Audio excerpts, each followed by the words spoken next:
সবাই ঘুমিয়ে পড়ো, আজ রাত্রে আমি আসবো স্বপ্নে। আচ্ছা দেখো বৌদি, এখন তো সকাল, বলছি যে তুমি বলছো রাত্রিরে আসবে, তাই তো? রাত্রিরে তুমি আমাদের স্বপ্নে এসে কি করবে গো? আমাদেরটা ধরে কি নাড়িয়ে দেবে? দেখো হাতে পড়ে গেলে কিন্তু আমাদের দায়িত্ব না, মানে আমরা কোনো গ্যারান্টি দিতে পারবো না। তখন বলবে যে হাতে ফেলে দিলে কেন, কারণ তুমি স্বপ্নে এসে নাড়িয়েছো তাই পড়ে গেছে, ব্যাস। সিধা কথা, নো বকবাস। আমিও কেমন আবালের মতো বকছি। চলো যাকে ইলাজ করো। মানে আমাদের কি অবস্থা বুঝতে পারছো?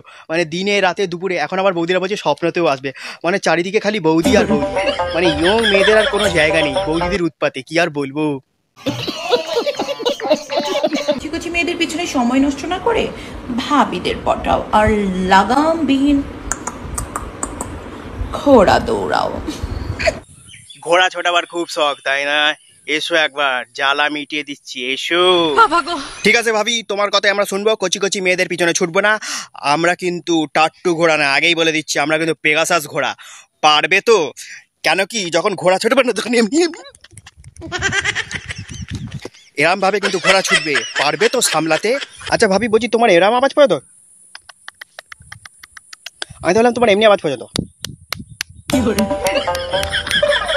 আওয়াজেও কি ভ্যারিয়েশন আছে, তাই না? সেটা করার উপরেই ডিপেন্ড করে, মানে ঘোড়া চালানোর উপর ডিপেন্ড করে। নেক্সট।